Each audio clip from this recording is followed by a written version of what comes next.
Bonjour à tous, aujourd'hui je vous fais une petite vidéo pour vous parler du jeu de tarot traditionnel et du jeu de l'évolution créatrice, le jeu de cartes que j'ai créé.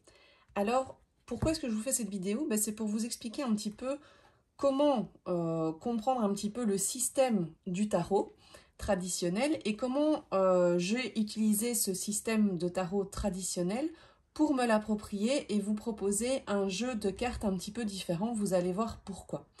Dans le jeu de tarot traditionnel, on retrouve à la fois toujours les arcanes majeurs et ce qu'on appelle les arcanes mineurs. Alors, dans le tarot traditionnel, souvent, vous allez avoir sur le marché plein de tarots différents. Il y a le tarot, je ne sais pas moi, le tarot des anges, le tarot des animaux, le tarot des fées, etc. Si c'est un tarot qui se base sur le tarot de Marseille, vous aurez toujours les arcanes majeures et les arcanes mineures. La différence avec le tarot de Marseille, c'est que ce sont des symboles, mais on retrouve ce même système. Ici, j'ai fait exprès de vous montrer le tarot qui est vraiment à la base du tarot qu'on retrouve partout aujourd'hui. C'est le tarot qu'on appelle le tarot Rider-Waite. Pourquoi? Parce que Rider-Waite a fait ce travail de venir donner des images sur les symboles du tarot de Marseille. Et donc, il est beaucoup plus facile d'apprendre le système du tarot avec le Rider-Waite, à mon sens, qu'avec le tarot de Marseille, parce que il faut emmagasiner beaucoup d'informations quant aux symboles et à ce qu'ils veulent nous faire passer comme message. Et c'est plus facile sur une carte, à mon sens, qui est déjà plus figurative, que d'emmagasiner des symboles sur des symboles qui n'évoquent pas plus finalement que un nombre ou une couleur. Donc voilà. Ce tarot Rider-Waite, vous voyez que il est assez ancien et qu'il a des couleurs qui lui sont propres, des formes qui lui sont propres, et que si vous prenez n'importe quel tarot basé sur celui-ci, vous allez voir que les symboles de l'histoire qu'on essaye de vous raconter en une image sont toujours un petit peu repris.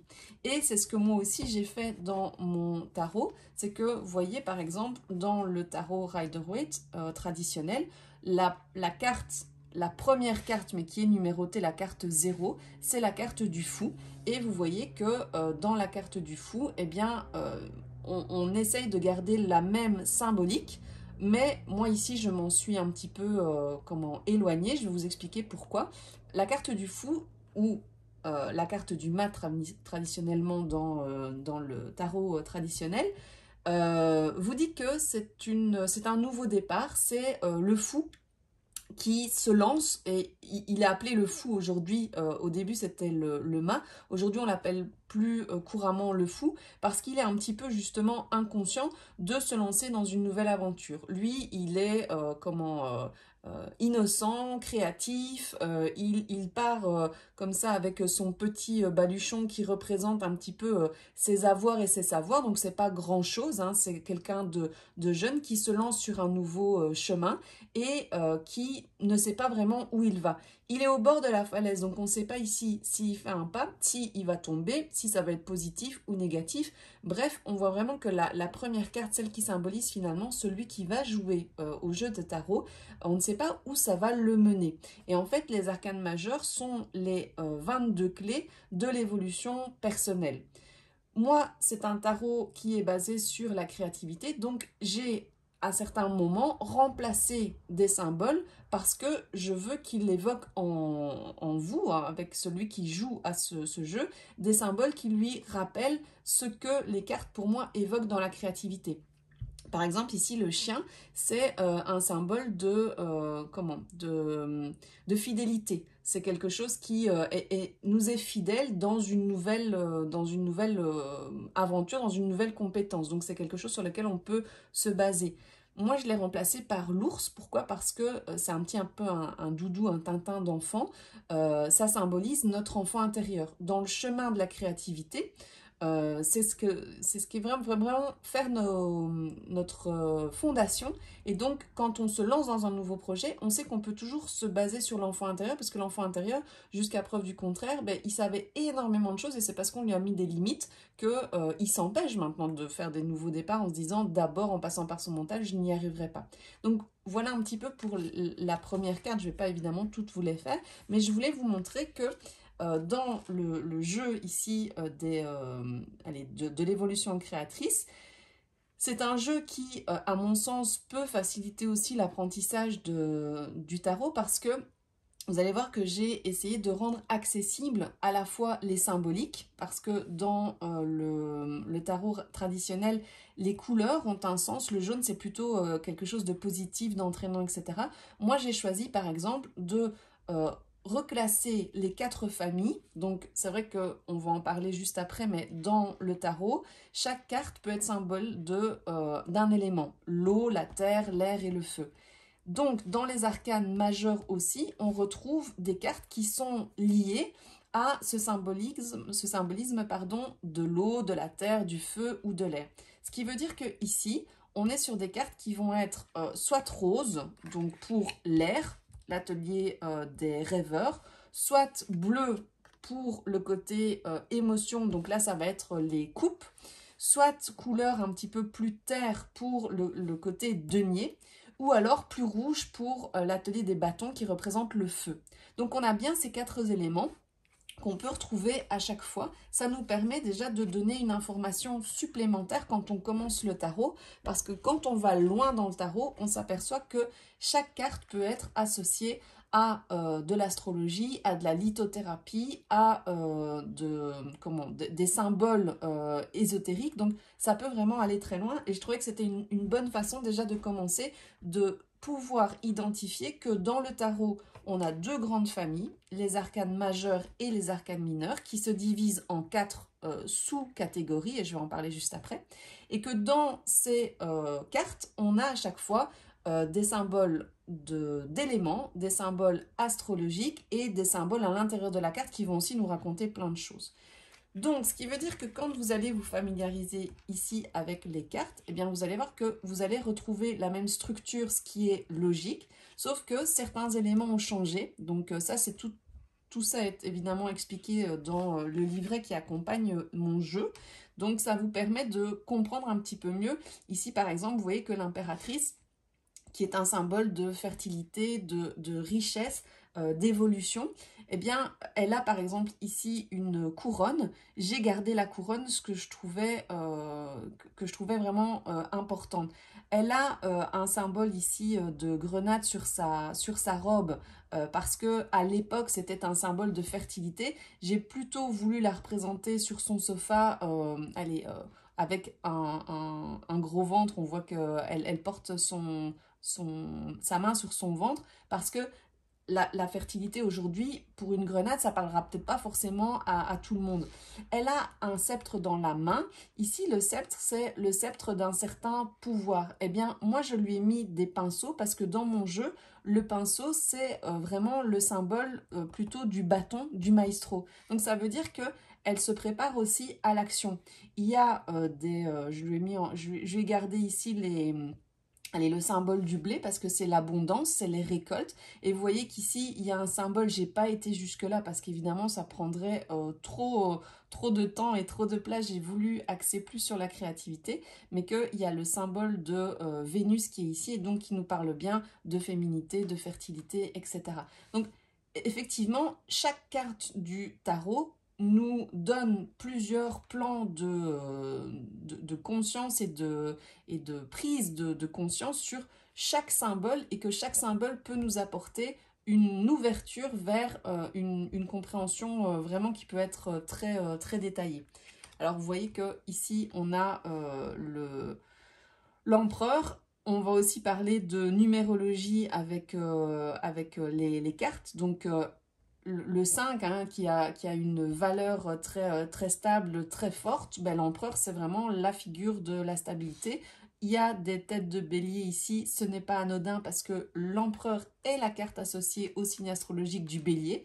c'est une carte rouge, elle fait référence à une catégorie de feu, de l'élément feu. Ça va nous parler ici, il a des bâtons, vous voyez, dans la main. Donc c'est quelqu'un qui est assez rigide, assez imposant, impressionnant, un peu monolithique, donc un petit peu qui ne fait pas forcément preuve de souplesse, mais par contre d'autorité, d'organisation, et qui va organiser les actions. Et donc, chaque symbole vraiment peut être retrouvé sur la carte. Donc, je ne vais pas évidemment toutes les faire, mais vous voyez que voilà, dans les amoureux, on peut y dire beaucoup de choses. Alors, les amoureux, ils verront Adam et Ève, le côté un petit peu biblique, etc. Moi, j'ai décidé de parler plus de la dualité qu'on peut avoir, de la polarité. Ici, il y a une petite inversion. Hop, on va le mettre dans le bon sens. Donc, la force, voilà, ici, avec le lion, le pinceau, le chariot qui est ici. Voilà. Donc, pourquoi on a des sphinx, ça il faut aller retrouver dans la mythologie parce que je vous en ai pas parlé, mais c'est vrai que le tarot est un art, un outil ancestral qui a aussi ses bases tirées de la mythologie égyptienne, et donc ce n'est pas innocent qu'il y ait des références à la mythologie égyptienne. Moi, j'ai décidé de mettre 2 poissons, tout simplement parce que on comprend bien ici que c'est une carte bleue, donc une carte d'eau, elle va nous parler d'émotion. Alors, c'est le chiffre 7, ça nous parle du chiffre du mois qui est associé au signe des cancers. Et les 2 sphinx sont noirs et blancs, ça doit vous rappeler tout ce qui est savoir par rapport au Tao. Eh bien, les 2 poissons ici nous parlent de la même chose, c'est-à-dire qu'ils vont dans 2 directions opposées. Vous voyez qu'ils ne regardent pas dans la même direction. Or, si vous voulez que votre chariot qui symbolise finalement votre capacité à agir, à avancer, à obtenir du succès dans ce que vous avez entrepris, eh bien, il faudrait que ces 2 poissons, ces 2 polarités puissent regarder dans le même sens et puissent s'unir. Et donc, voilà que vous avez chaque carte avec une ambiance colorée qui doit vous donner une piste sur l'élément dont on va parler. Ici, c'est pareil, il y a un archange, un aigle, un lion et un taureau ailé. Effectivement, ça nous parle des 4 ateliers, donc des 4 polarités des arcanes mineurs. Moi, j'ai pas voulu aller aussi loin. Par contre, j'ai remis les symboles des 4 ateliers que vous retrouvez dans la carte du magicien, c'est-à-dire est-ce que vous allez être plutôt avec un compas, avec une palette, avec un pinceau, ou avec les espèces de nuages comme ça qui font allusion au rêve, à notre réflexion, à notre pensée. La justice. Vous voyez qu'elle porte non plus une épée, mais toujours un pinceau et toujours la balance parce qu'elle va devoir équilibrer et trancher.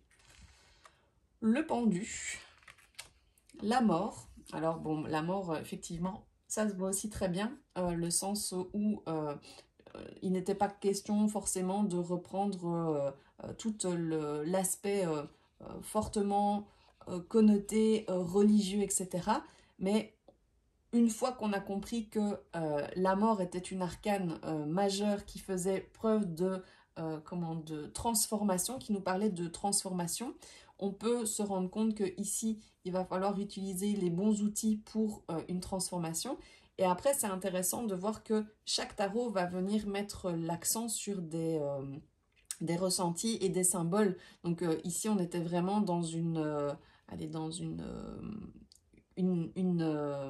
iconographie, pardon, je vais y arriver, une iconographie très ancienne, très ancestrale, avec des scènes de guerre. Voilà, le chevalier, la mort vient piétiner ce qui s'est passé. On a un homme d'église qui, jaune, nous assure quand même une croyance. Alors, à l'arrière ici, il y a toujours la présence aussi sur les cartes des éléments, hein, donc par la couleur, par les éléments qui sont représentés, etc. On peut venir vraiment se rendre compte de l'histoire qu'on nous raconte. Et à l'arrière, ici, c'est intéressant, c'est qu'on a le soleil qui se lève. Et donc, ça nous parle de quoi, la transformation? Enfin, la mort nous parle de transformation, ce n'est pas une mort physique, mais c'est une mort dans le projet, la réflexion, le questionnement qui vous importe pour le moment, de vous dire qu'il y a des choses qui doivent être laissées là et qu'après, ça va mieux se passer, quoi. Donc, les cartes ici reprennent les éléments principaux. Après, c'est à vous à pouvoir étudier, comprendre chaque carte pour un petit peu voir ce qu'elle signifie et ce qu'elle va évoquer dans la question que vous avez posée lors de votre tirage de cartes. Donc l'étoile, là le nombre d'étoiles, le fait qu'il y ait la terre, l'eau, que ici l'eau retourne à l'eau malgré qu'elle coule sur la terre, tout ça sont des éléments évidemment qui sont importants. Voilà, moi dans la carte de la lune que j'aime beaucoup, il y a un chien, il y a un loup, pareil, un loup n'est pas un chien, donc les deux sont importants. On a des tours que moi j'ai remis en tipi parce que je trouvais que le tipi ça faisait référence au jeu et à l'enfance, encore une fois. Le soleil, hop, le jugement et le monde. Alors dans l'iconographie, ça aussi c'est quelque chose qui me passionne parce que j'enseigne l'histoire de l'art depuis de nombreuses années maintenant et on sait qu'en composition, le haut de la carte, le bas de la carte, la gauche ou la droite de la carte ont une signification aussi particulière. Évidemment, pour vous, ça n'a pas grande importance, mais si vous aimez ce genre d'observation, le tarot est un fantastique outil pour comprendre aussi comment on se sert de l'espace de la carte pour symboliser. Le haut de la carte symbolise, comme notre corps, la pensée, alors que le bas symbolisera beaucoup plus la matérialité. Le haut du corps, nos bras, etc., plus au niveau de notre cœur symboliseront les émotions, alors que nos jambes symboliseront les actions. Et donc c'est aussi important de voir quand on a un personnage, s'il est en action, s'il est tourné vers la gauche, c'est-à-dire tourné vers le passé, ou tourné vers la droite, tourné vers le futur. Tout ça a évidemment des conséquences sur la symbolique, le message que la carte du tarot veut véhiculer. Dans mon jeu, j'ai proposé 4 cartes bonus qui sont des cartes qui n'existent pas dans le tarot traditionnel. Donc c'est là qu'on est un petit peu plus dans l'oracle finalement que dans le tarot. Je vous explique pourquoi. J'ai voulu mettre 4 cartes supplémentaires parce que je voulais qu'elles vous donnent une piste sur votre degré d'évolution par rapport à la question que vous avez posée. Pour moi, il était important de séparer notre évolution en quatre phases. Alors, je vais la mettre dans le bon ordre, dans ce que je pense être l'ordre chronologique. Dans une première phase, quand on se lance dans un projet, on a la phase de l'enfant intérieur. C'est vraiment le feu, l'étincelle qui nous met en action et qui se base sur l'envie, le savoir qu'on a de façon innée en nous, cette espèce de confiance qu'on va pouvoir y arriver, en tout cas que ça nous passionne. On est vraiment dans la carte du mât pur, mais aussi du soleil. Donc c'est entre ce qui me fait rayonner et ce qui m'anime au plus profond de moi pour me mettre en action vers quelque chose qui finalement me plaît, mais je ne sais pas exactement où je vais aller. C'est vraiment l'envie, hein, le feu sacré.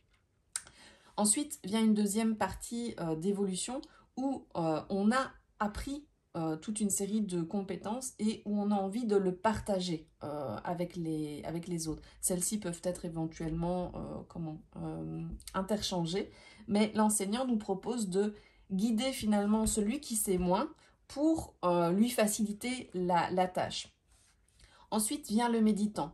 Le méditant, il sait qu'il est passé par l'enfant intérieur, il est déjà ou pas passé par la phase de l'enseignement. En tout cas ici, il essaye d'acquérir une sagesse supplémentaire. C'est-à-dire que au travers de nos expériences dans la vie, on a la possibilité d'avoir des prises de conscience, parfois voulues, parfois imposées par les expériences de vie, mais quelque chose qui semble descendre sur nous et qui finalement forme notre sagesse. On n'a pas tous les mêmes parcours de vie, certains vont avoir des parcours qui semblent beaucoup plus faciles, d'autres beaucoup plus difficiles. En tout cas, certains ont la chance d'évoluer, d'autres non. C'est une méditation qui est consciente, voulue, recherchée, ou qui se fait par le gré finalement de nos aventures, mais le méditant, il se rend compte du parcours qui a été fait et il se rend compte qu'il a acquis une certaine sagesse. Mais ça, il n'est pas obligé de le partager au monde. Son but n'est pas forcément d'enseigner, mais son but est de comprendre. Il y a une certaine compréhension. Enfin, la dernière carte pour moi, c'est la carte du sage dans cette évolution. C'est-à-dire qu'à un moment donné, quand on a acquis énormément de sagesse, on est un petit peu dans ce côté où on a confiance en son enfant intérieur, on a ou pas partagé nos savoirs, on médite encore énormément, mais on se pose finalement pour savourer cette sagesse et voir un petit peu ce qu'elle peut nous apporter et voir encore au-delà des chemins de compréhension, on va dire, plus traditionnels. Donc là, on acquiert vraiment une expérience supplémentaire. C'est intéressant de voir ces 4 cartes quand on se pose des questions sur des sujets aussi variés qu'on peut se poser quand on tire les cartes, de voir un petit peu dans quelle étape on est, comment est-ce qu'on reçoit cette étape. Alors, ça c'est pour les arcanes majeurs. Pour les arcanes mineurs, dans le tarot traditionnel, nous avons, comme dans les jeux de cartes, je regarde si j'ai pas un jeu de cartes près de moi, mais ah non, il est vide. Mais bon, vous le comprendrez que quand on a un jeu de cartes, on a les cœurs, les piques, les as, et j'en oublie un autre, les trèfles. On a les 4 familles. Eh bien, c'est un petit peu comme ça. Dans notre tarot ici, dans le tarot traditionnel, on a tout d'abord les 22 arcanes majeurs et ensuite on passe aux arcanes mineurs. Dans les arcanes mineurs, on va avoir 4 familles. Ces familles, encore une fois, elles symbolisent un élément. On va avoir la famille des deniers, la famille des coupes, la famille des épées et la famille des bâtons. Chaque famille est composée de la même façon, c'est-à-dire qu'on va aller de l'as, je vais le mettre, j'espère qu'on le voit à l'écran, on va aller de l'as au, donc là c'est le 1, c'est le nouveau départ, au 2, 3, 4, 5, 6, 7, 8, 9, 10, 11, 12. Pourquoi est-ce que je compte jusqu'à 12? Je n'en sais rien. Pardon, parce que je suis en train de penser à ce que je vais vous dire après. Jusqu'au 10, pardon. Et une fois qu'on a passé 10, on arrive dans les familles. Donc, dans les familles, on a le valet, pardon, le cavalier, la reine et le roi. Chaque famille, donc des deniers, des coupes, des épées, des bâtons, se compose de la même structure. Donc, c'est vraiment facile de s'y retrouver. On a 4 fois un roi, 4 fois une reine, 4 fois un cavalier, 4 fois un valet et de l'as jusqu'au 10, comme dans un jeu de cartes avec nos amis trèfle, cœur, etc.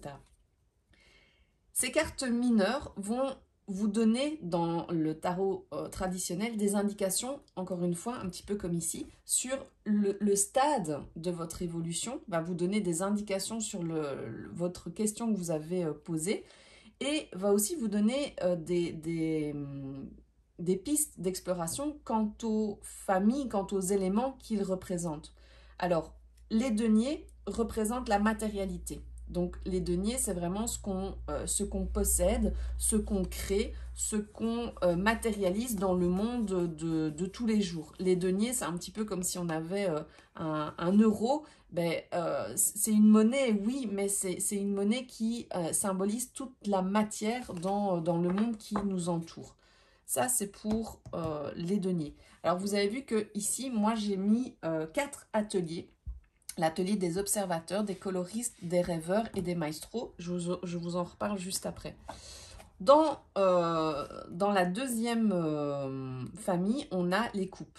Les coupes, ça symbolise nos émotions. Et donc, vous allez retrouver sur les cartes à chaque fois le symbole des coupes, avec la même structure, donc les 10 cartes, l'as de coupe, nouveau départ, ensuite le 2 de coupe, la dualité, le choix, le 3 de coupe, la réunion. Bref, chaque carte symbolise encore à elle seule plein de pistes sur votre stade d'évolution, mais ça concerne les émotions. Les coupes concernent les émotions. Ensuite, on a les épées, même disposition. Les épées symbolisent notre mental. Donc ça veut dire que là, on se situe dans une autre sphère, la sphère des pensées, de la réflexion, du mental. Et enfin, on a les bâtons. Et les bâtons, ils sont toujours avec la même structure. Donc on va avoir un bâton, 2 bâtons, 3 bâtons. Vous voyez que le symbole revient sur chaque carte. Donc quand on est sur un tarot de Marseille, on n'a que les symboles. Et comme ils se ressemblent assez bien et qu'on parle de chiffres, la numérologie est aussi importante. On peut s'en mêler les pinceaux, ce coup-ci, c'est le cas de le dire. Mais dans notre tarot Rider-Waite, bien, vous voyez que vous avez à chaque fois un personnage, une scène, une action qu'on peut venir décoder et analyser.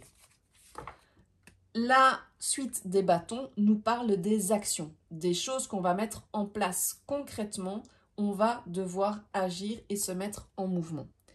Dans le tarot de l'évolution créatrice que j'ai créé, je n'ai pas utilisé, je n'ai pas illustré l'ensemble à chaque fois des cartes des 4 familles des arcanes mineurs. Pourquoi? Parce que je pensais que ça allait être un petit peu trop complexe et que ça ne collait pas à mon objectif. Mon objectif, quel est-il? Dans le tarot traditionnel, qu'est-ce qu'on fait? On se pose, dans le psychotarot en tout cas, on se pose une question sur un sujet qui nous questionne et on vient tirer des cartes selon un plan établi qu'on s'est donné avant. En 3 cartes, en 2 cartes, en 1 carte, en 5 cartes, en étoile, en arbre, enfin bref, il y a toute une série de tirages que vous pouvez utiliser et retrouver facilement un peu partout aussi sur Internet. Mais en règle générale, quand on est familier avec un tirage, on aime bien s'y tenir.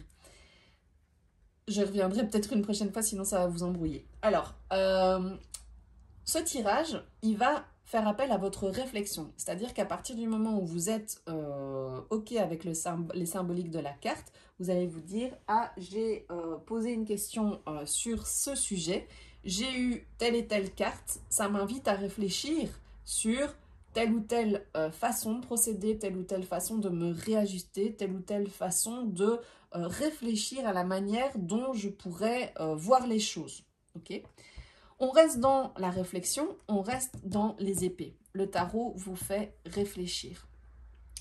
Dans le tarot de l'évolution créatrice, j'ai voulu évidemment mettre en place des actions vers la créativité parce que c'est mon domaine de prédilection. Et j'ai voulu aussi faire en sorte que les personnes qui puissent avoir une réponse par les arcanes majeures puissent faire une mise en application avec les arcanes mineures. Les arcanes mineures, c'est, tiens, tout le monde a un pouvoir de création, tout le monde sait peindre, dessiner, écrire, un minimum. Tout le monde a appris à écrire, peu de gens ont appris à dessiner. Bon, déjà là, il y a un problème. Pourquoi? Parce qu'on apprend tous à parler. Ça me semble logique. Pourquoi? Parce qu'on veut communiquer avec les autres. Le tarot nous invite à nous positionner sur notre façon de communiquer au monde, mais nous communiquer aussi avec nous-mêmes, avoir une communication entre conscient et inconscient. Et donc, ce tarot, finalement, il nous propose quoi? Il nous propose de communiquer, mais de communiquer de façon mentale, mais aussi de façon matérielle. Je m'explique. Dans un tarot traditionnel, vous battez les cartes, vous avez une réponse, vous avez une réponse qui est mentale.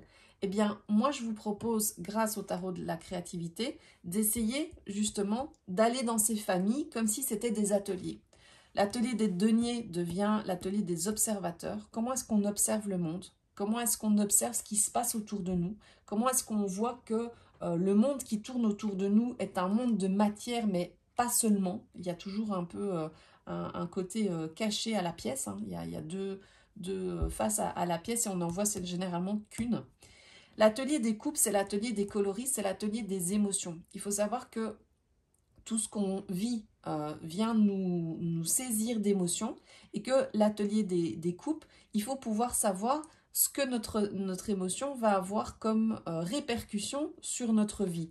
Et qu'aujourd'hui, finalement, on réagit à tous les stimuli qui sont autour de nous, qui nous font réagir, mais peu de gens accordent une attention particulière sur finalement ce qui me procure des bonnes émotions pour nourrir cet aspect-là et pour ensuite faire en sorte que ça ait des retombées positives sur nos actions, nos ressentis, etc. Les épées, ça va être l'atelier des rêveurs. Les rêveurs, c'est ceux qui sont dans la réflexion. Donc, il en faut évidemment de la réflexion et on est toujours en train de réfléchir. Moi, ça fait depuis que j'ai 18-19 ans que j'ai, je ne vous dirai pas ça fait combien d'années, mais ça en fait un paquet, que j'ai découvert que dans la manière d'observer notre monde, il y a l'intervention de notre cerveau gauche et de notre cerveau droit.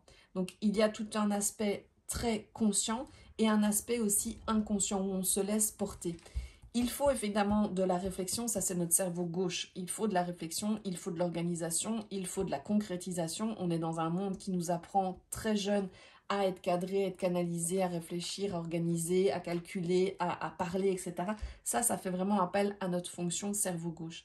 Mais il faut aussi laisser de la place à notre cerveau droit. Le cerveau droit, c'est le cerveau de la créativité, c'est le cerveau des artistes, c'est le cerveau du rêve, c'est le cerveau de la déconnexion, c'est le cerveau de la méditation, du lâcher-prise, etc. Et en fait, on se rend compte qu'on l'utilise beaucoup, beaucoup moins que le cerveau gauche, celui des épées. Mais tout le monde se sert des deux au minima. Ce qu'il faudrait, c'est réussir à être équilibré pour pouvoir vraiment jouir d'une expérience la plus complète et la plus porteuse possible. Donc les épées, c'est ce qui nous fait cogiter. Et enfin, l'atelier des maestros, c'est ce qui va nous mettre en action. Agir, c'est ne pas rester statique. Agir, c'est faire en sorte qu'on se lance dans un projet, qu'on arrête de penser peut-être trop, qu'on fasse preuve de cœur pour pouvoir être serein et se lancer sans crainte, parce que finalement, l'atelier des épées, c'est un petit peu l'hamster dans sa roue et c'est celui qui nous fait un petit peu peur.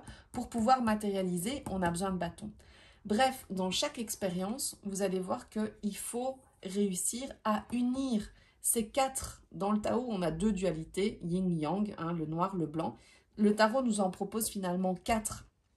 Il sépare les possibilités que nous sommes, nous, être entiers, en se servant de sa tête, de ses jambes et de ses bras, de son cœur et aussi ici de créer quelque chose avec l'extérieur. Donc intérieur-extérieur, pensée, émotion, sensation aussi, en tout cas action. Il faut réussir à mettre tout ça en œuvre.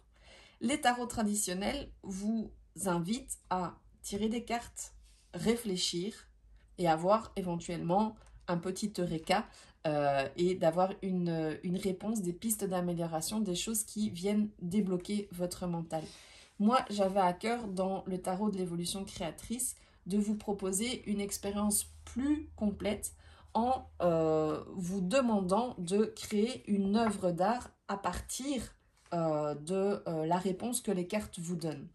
Alors, j'entends déjà certains me dire oui, une œuvre d'art, on est d'accord que, en tout cas, on va créer quelque chose dans la matière, on va produire quelque chose. Le résultat esthétique nous importe peu. On va avoir une réponse mentale. Ensuite, moi, je vais me servir les cartes ici. J'ai fait effectivement 4 ateliers.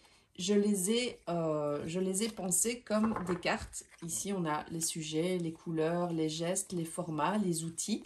On va tirer au sort 1, 2, 3 cartes qui vont nous inviter à avoir une combinaison. Cette combinaison, elle va vous inviter à passer à l'action en proposant par exemple voilà, un sujet à la façon 2 avec un geste libre au feutre, admettons. Alors, c'est incroyable comme les cartes sont souvent voire toujours aligné avec les réponses qu'on a eues dans les arcanes majeurs. Mais le fait de passer à l'action dans les cartes ici, celles que j'ai appelées les cartes alchimistes, ça vous demande de passer à l'action en produisant quelque chose qui a rapport avec la réponse que vous avez eue mentalement. On n'est plus uniquement dans les épées, on passe à l'action dans l'atelier des bâtons. On va prendre des feutres, avoir un geste libre. À la façon 2, ça va aussi nous demander de nous aligner entre ce qu'on aime, ce qu'on ressent, etc. et de produire quelque chose dans la matière. Dans la production, elle va nous permettre 2 temps. Dans un premier temps, vous allez produire, et j'entends certains qui vont peut-être se dire « Aïe, aïe, aïe, il faut absolument que ce soit joli », d'autres vont se dire « Je ne suis pas capable », d'autres vont se dire « Je vais peut-être perdre mon temps ». Bon, effectivement, le tarot, c'est un jeu d'évolution personnelle, donc celui qui ne souhaite pas évoluer, il ne doit pas jouer, et celui qui ne veut pas se connaître plus, ben, il n'est pas obligé évidemment, mais celui qui joue le jeu, je vous assure qu'il va connaître une créativité débordante. Pourquoi? Parce que dans un premier temps, il va se laisser la possibilité, il va se donner l'autorisation, il va se permettre de créer quelque chose qui ne doit pas suivre une règle établie, donc qui vient vraiment de l'enfant intérieur et qui va répondre à la question que vous avez posée aux cartes et donc vous avez eu la réponse avec les arcanes majeures. Et ensuite, vous allez, grâce à ce moment, je l'espère, atteindre ce qu'on appelle, enfin moi ce que j'appelle l'état de conscience modifié, cet état que les artistes connaissent très bien, où à un moment donné, vous laissez votre cerveau gauche de côté et c'est votre cerveau droit qui se met aux commandes, où tout semble facile, fluide, etc. C'est ce que les gens cherchent à atteindre dans la méditation. Là, moi, j'appelle ça la méditation active. Pourquoi? Parce que c'est dans l'action de créer. Vous pouvez aussi la voir quand vous marchez, quand vous conduisez, quand vous faites longtemps une action. Pourquoi? Parce que vous arrivez à débrancher votre cerveau gauche, votre cerveau conscient. Si vous arrivez à faire ça dans l'exercice que vous aurez en challenge, eh bien déjà vous aurez tout gagné parce que vous allez vous offrir un moment de pur bonheur de pouvoir créer dans cet espace où vous vous sentez vraiment libéré. Le lâcher prise, c'est bien d'avoir un lâcher prise mental, on peut tous se dire oh là là il faut que je lâche prise, mais quand on le ressent, c'est quelque chose de vraiment, vraiment super. Ça, c'est le premier temps. Dans le deuxième temps, bien, vous aurez une production graphique devant vos yeux. Vous aurez fait une aquarelle, vous aurez fait un feutre, vous aurez fait une production, quelle qu'elle soit, qui vous aura été demandée par les cartes. Là, le but, il est de ne pas forcément vous juger dans un premier temps. Peut-être qu'en créant, vous allez avoir comme une bulle qui remonte à la surface, de l'inconscient vers le conscient, de quelque chose que vous dites « Ah oui, en fait, j'avais pensé à ça, le tarot m'a montré ça, mais je me rends compte que quand j'ai créé, je suis partie dans une piste. » Ça va vous donner des réponses, c'est certain. Après, quand vous allez sortir de cet état et que vous allez regarder votre production, le cerveau gauche, notre petite conscience, va revenir peut-être comme un chef de chantier, vous dire « Oh là là, ce que tu as fait, c'est moche, ça sert à rien, qui peut voir ça ?»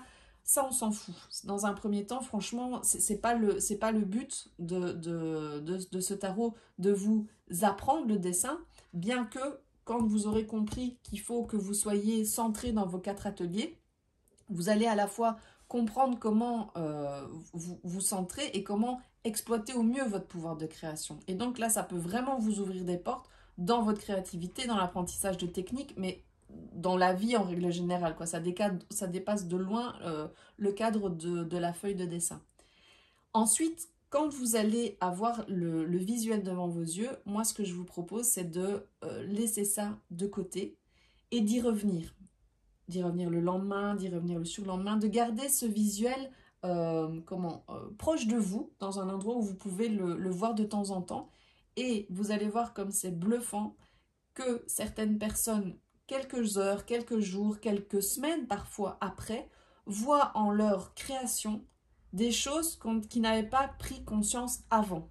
Et donc là, c'est vraiment un message de votre inconscient à votre conscient, de votre âme à votre être finalement, pour avoir une clé de compréhension différente. Ça va vous permettre quoi? Ça va vous permettre de passer de vos émotions et de vos sensations dans une action avec évidemment quelque chose de concret, remonter vers votre conscience. Et donc là, c'est vraiment je l'espère, une expérience totale que je vous propose avec ce tarot de l'évolution créatrice. Et c'est vrai que quand vous aurez compris cette organisation qu'ont à chaque fois tous les tarots, les arcanes majeurs, les arcanes mineurs, les 4 familles, les stades d'évolution, etc., eh bien, vous pourrez évidemment l'adapter et l'adopter dans beaucoup de domaines de votre vie. Voilà, j'espère que cette vidéo n'a pas été trop longue.